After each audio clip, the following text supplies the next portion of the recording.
বন্ধুরা, আজকের মেনু তোমাদের সবার প্রথম দেখিয়ে দিই।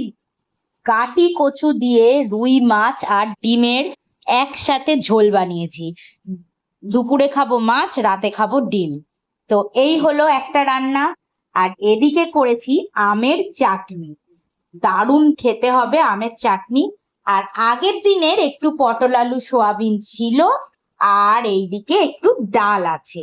আর এদিকে স্যালাডটা কেটে নিয়েছি। তো চলো খাওয়া শুরু করা যাক। বন্ধুরা, বঙ্গরিসা ইটিং ব্লগে আবার অনেক অনেক স্বাগত তোমাদের। আজকে কিন্তু লাঞ্চ মেনুটা একদম সিম্পল। তোমরা তো জানোই আমি সবসময় হেলদি খাবারই পছন্দ করি। আর তেল ঝাল মশলার কিন্তু একদমই আজকের রান্না নয়। তো আজকের রান্নায় যা যা ছিল মেনুতে তো দেখিয়ে দিলাম। তো আজকে কিন্তু আমি অল্প একটু মসুর ডাল খাচ্ছি। কেন জানো? আজকে আমার নতুন ডায়েট চার্ট আবার দেবে আমার ডক্টর। তো সেই জন্য আজকের দিনটা অল্প একটু অনিয়ম করা যেতেই পারে। তো সামান্য একটু মুগের ডাল, এই মসুর ডাল নিয়ে নিয়েছি। তো এই ডালটা দিয়ে আমি একটুখানি খাবো ভাত, অল্প একটু। আর এখানে দুটো লেবু। আর আমার তো থালা ভর্তি স্যালাড থাকবেই। তো সেই বিষয়ে কোনো নেই। আর আমি একটু পাতি লেবু ডালের মধ্যে মেখে নিচ্ছি। কতদিন খাইনি এরকম ডাল দিয়ে পাতি লেবু দিয়ে ভাত। শুধু একটু মুসুর ডাল হলে কিন্তু লেবু আর লেবু চটকে অল্প ভাতে হেভি লাগে। হম, যেন অমৃত। অনেক দিন পর এরম খাচ্ছি। ডাল তো আমি খাই না। হম, অসাধারণ। আজকে যেটা মেন রান্না করেছি সেটা হচ্ছে গাটি কচু দিয়ে মাছের ঝোল। এবার রাত্রে কেউ মাছ খাবে না, তো রাতের জন্য ডিম দিয়ে দিয়েছি।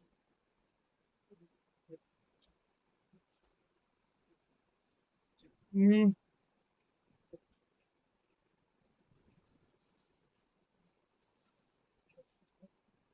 তো এই আলু পটলের সোয়াবিনটা না আগের দিন রান্না করা হয়েছিল, তো রয়ে গেছে বেশ কিছুটা।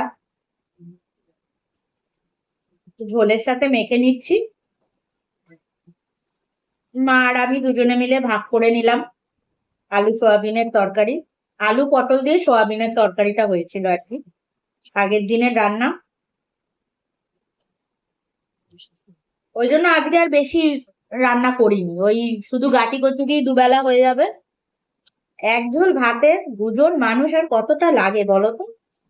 আর আমি তো এখন খাই অল্প।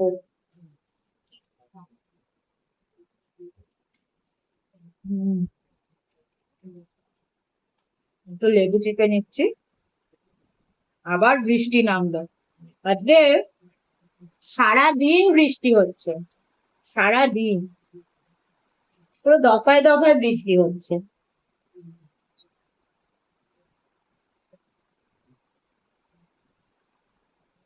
হম, একটু লেবু চেপা হলো।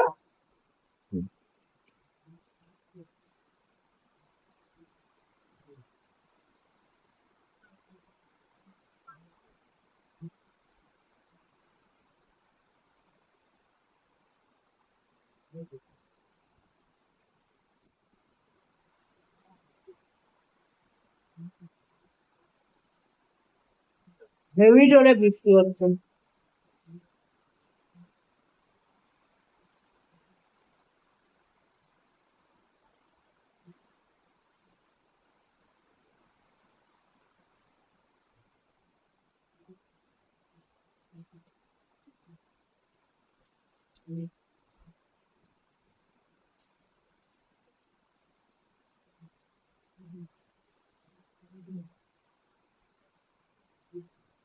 আমি এই বঙ্গরিসা ইটিং ব্লগের যে চ্যানেলটা একদম নতুনই খুলেছি। তোমরা আমার পেজে গেলেই বুঝতে পারবে 3-4টের ভিডিওর বেশি নেই।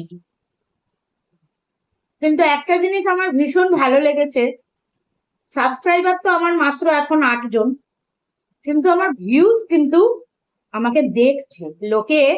এই যে ভালোবেসে দেখছে তাদেরকে আমি একটু রিকোয়েস্ট করব, যারা দেখছো তারা প্লিজ আমার চ্যানেলটা সাবস্ক্রাইব করে একটু পাশে থাকো। দেখো দেখছো তো ভীষণ ভালো লাগছে, কেননা এমনি এমনি তো ভিউজ দেখাচ্ছে না। নতুন চ্যানেলে আমি বেশি এক্সপেকটেশন রাখছি না, কিন্তু যেটুকু ভিউজ হচ্ছে, 50 জন 60 জন যারা যারা দেখছো, তারা ধৈর্য ধরে যেমন আমার খাওয়াটা দেখছো, তেমনি যদি একটু সাবস্ক্রাইব করে পাশে থাকো, তাহলে আমার আরো ভালো লাগবে।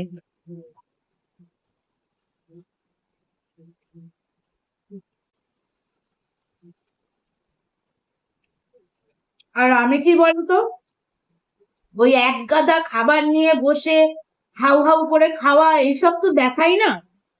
ওই ধরনের ইটিং চ্যানেল আমার নয়। আমার চ্যানেল হলো ঘরোয়া খাবার নিয়েই খেতে বসবো, তোমাদের সাথে গল্প করবো।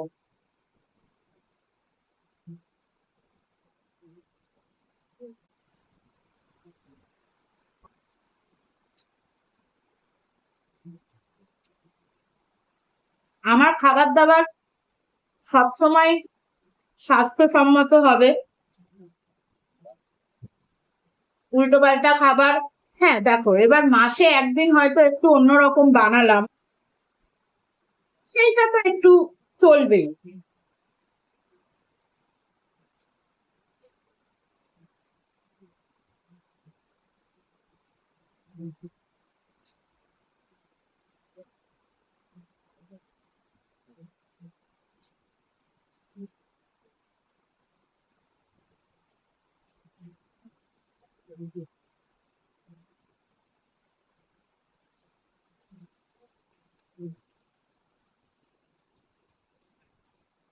এখন যা টমেটোর দাম, এই 3 পিসের টমেটোর বেশি আর নিতে পারছি না। একটা টমেটোকেই, একটা টমেটো এত বড়, হাফ কেটে তরকারিতে দিয়েছি আর হাফ আমি স্যালাড হিসাবে নিয়ে নিয়েছি। আগে কি করতাম, যখন মানে এসব ডায়েট ফাইটে ছিলাম না, যখনই টমেটোর দাম বেড়ে যেত, টমেটো সস দিয়ে কাজ চালাতাম। কিন্তু এখন তো টমেটো সসটা খাওয়া যাবে না, না।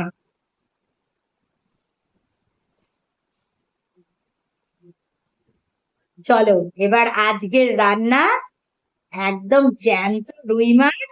এই দেখো, মাছের সাইজটা দেখেছো, একদম বড় জ্যান্ত রুই মাছ। আর গাটি কচু দিয়ে ঝোল, ঝোলটা ঢেলে নিচ্ছি। সেই ঝোলটা হয়েছে গো। উফ, দেখো কচু দেখেছো, মোমের মতন নরম হয়ে গেছে। একদম দেখো মোমের মতন, একদম মোম হয়ে গেছে। কি সুন্দর সেদ্ধ হয়েছে। আর আমি তো একদম হালকা পাতলা ঝোল করেছি। কিভাবে করেছি তোমাদের বলছি। মাছগুলো তো প্রথমে হলুদ নুন মাখিয়ে রেখেছি, তারপর ভেজে নিয়েছি মাছ। তো মাছ ভেজে তুলে নিলাম। তারপর ওই তেলের মধ্যে, আমি কিন্তু এক গাদা তেলে মাছ ভাজিনি, সত্যি আমি ঢাকা চাপা দিয়ে মাছ ভাজি। প্রথম কথা, কড়াই ঢেকে ঢেকে মাছ ভাজি, কেননা ওই তেল বারবার তুলে রাখো আবার ঢালো, ওই করতে আরো বেশি তেলের অপচয় হয়। তো আমি বেশি তেল যেহেতু খাবোও না, তো আমি বেশি তেলে রান্না করিও না। দেখো আমার ঝোলটা একদম হালকা রং হয়েছে, এক গাদা তেল মশলার রং কিন্তু একদমই নয়। টেস্টটা কেমন হয়েছে, ওমা খেলে মাছের ঝোল? মা এখনই চোখ এরম করছে। দারুণ হয়েছে। সত্যি হালকা পাতলা ঝোলও কিন্তু টেস্ট হয়। মাছ তো একদম নরম। উম, দারুণ হয়েছে ঝোলটা, মানে এক কথায় অপূর্ব, অসাধারণ হয়েছে ঝোলটা। তোমাদের যে কি বলবো। আর হ্যাঁ, যেটা বলছিলাম রান্নাটায়, মাছের ঝোল, মাছটা তো ভেজে তুলে নিলাম। ওই কড়াইয়ের মানে ওই তেলের মধ্যেই দিয়ে দিলাম হচ্ছে, কোনো ফোড়ন টোড়ন কিছু দিইনি, পেঁয়াজ কুচি, টমেটো কুচি, কাঁচা লঙ্কা কুচি আর ধনে পাতা কুচি একবারে দিয়ে দিলাম।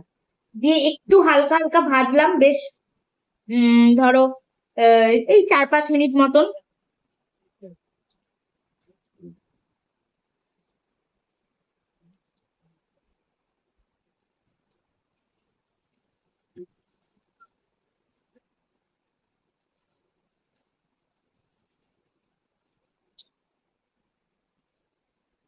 দিয়ে ভাজলাম, যেই ভাজা হয়ে গেল, গাটি কচু কিন্তু আমি আগে থেকে সেদ্ধ করিনি।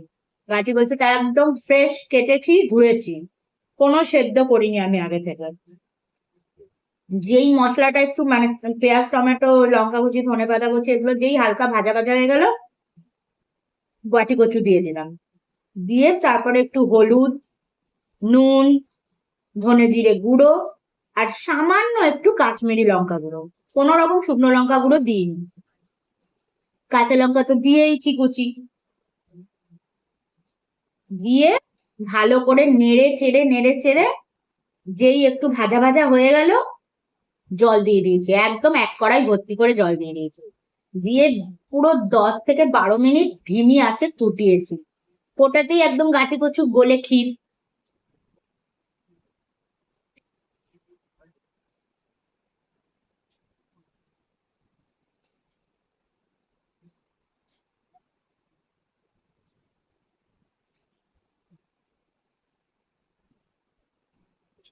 তারপরে যে 10-12 মিনিট পর ঢাকাটা তুললাম, মাছগুলো ডিমটা ছেড়ে দিলাম, দিয়ে আরো 5-7 মিনিট ফুটিয়ে নামিয়ে নিলাম। কোনো চিনি কোনো গরম মশলা কিচ্ছু না।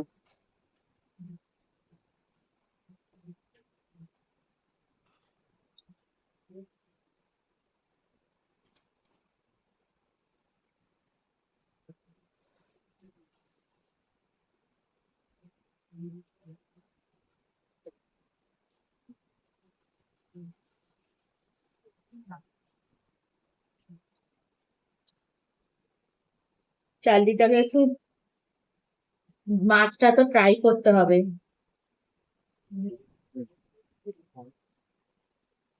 চার্লি আবার জ্যান্ত মাছটা খেতে চায়, ভালোবাসে, তো আমাদের ঝোলের মধ্যেই ওর মাছ দিয়ে দিই। দিয়ে কি করি, মাছের তেলটা শুধু ছাড়িয়ে নিই, নিয়ে ভেতরের অংশটা তো সাদাটে থাকে, ওর মধ্যে তো অত তেল মশলা ঢোকে না। আর আমাদের তো এমনি হালকা ঝোল, তো ওই মাছটাও ভালোবাসে খেতে। এবার এক এক সময় ঘুমের মধ্যে রয়েছে, নাও খেতে পারে, তো ওর জন্য রাতে রেখে দেবো।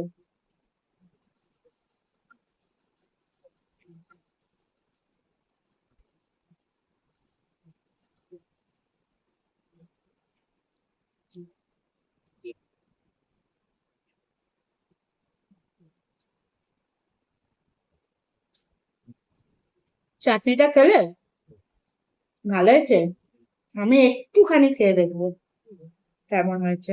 বেশি খাবো না, একটু খেয়ে দেখবো। বেশি চিনি দিইনি, অল্পই চিনি দিয়ে করে। হ্যাঁ, আমটা কাঁচা নিকে।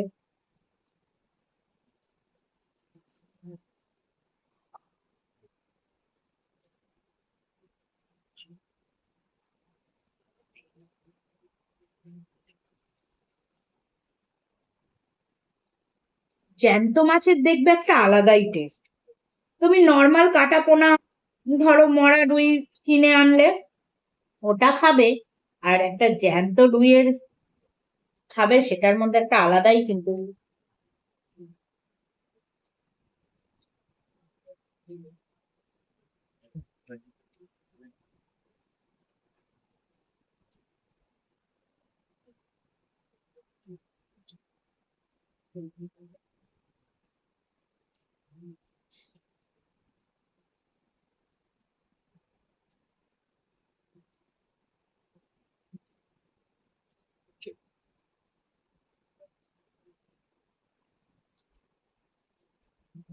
সত্যি মাছটা যত খাচ্ছি তত ভালো লাগছে। আর ঝোলটা সত্যি যা হালকা হয়েছে। তোমরা কিন্তু বাড়িতে সবসময় যে গাটি কচু একদম রিচ করে বানাতে হবে এরকম তো নয়, এরকম হালকা ঝোল করে খেয়ে দেখবে, তারপর আমায় বলবে।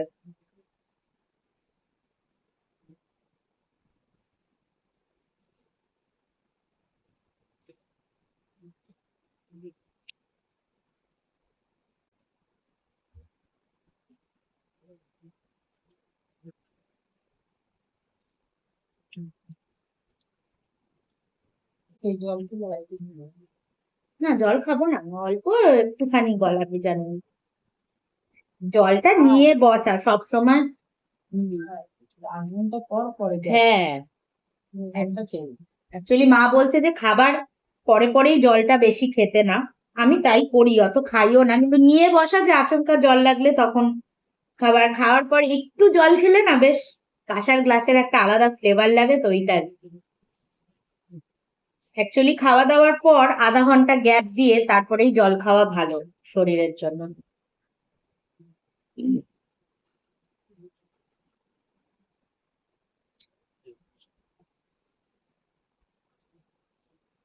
কচুটা এত নরম হয়েছে, মানে কচুর কাছে আলু ফেল হয়ে যাবে।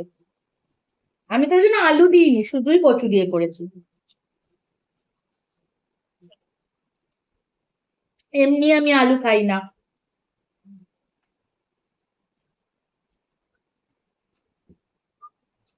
একটা টাইমে আলু যেভাবে খেতাম, সাজিয়ে রাখতাম, এরম করে পাতে সাজিয়ে রাখতাম। ধরো মাংস হলো, কষা মাংস, বড় বড় ধামসা আলু দিয়ে এই 4খানা 5খানা আলু এরম সাজানো, সব খাওয়ার শেষে লাস্টে আলু খাচ্ছি। বিরিয়ানি হলে তো 2-3টে আলু আমি নিজেই খেয়ে নিতাম। ভীষণ আলু প্রেমী। কিন্তু আলুটা খুবই ক্ষতিকর সব দিক থেকে, মানে সুগার, ফ্যাট, সবকিছুর থেকে।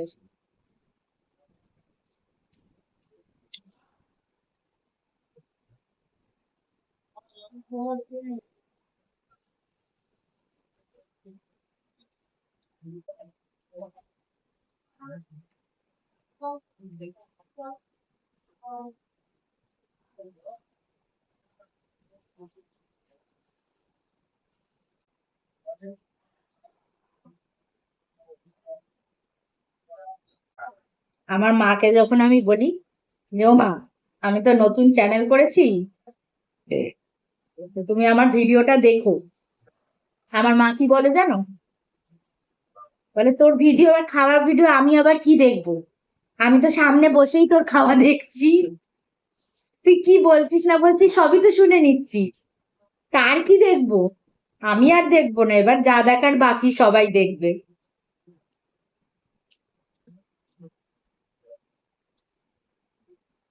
বলছে আমার সামনে লাইভ হচ্ছে আর তুই আবার আমাকে বলছিস ভিডিওটা দেখতে। কিরে, বৃষ্টিতে ভিজে ভিজে এসছিস?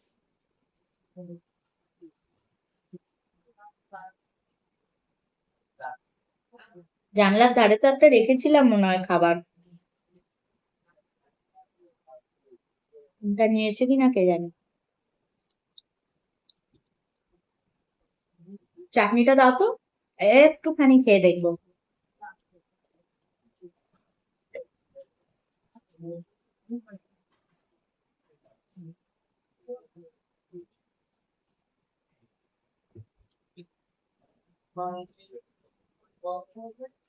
একটু ঝোলটা নিয়েছি।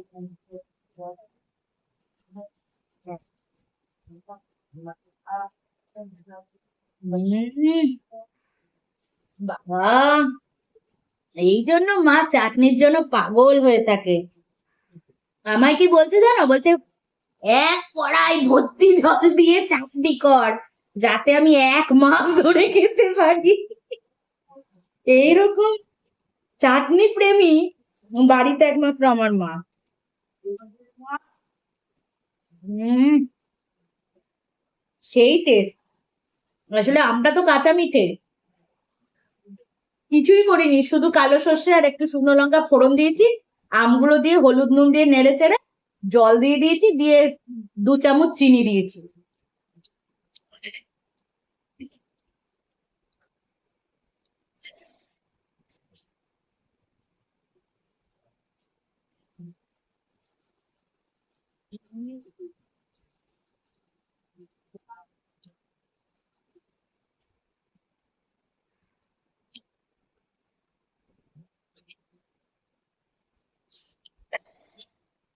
দারুণ খেলাম, গলায় আটকে গেল।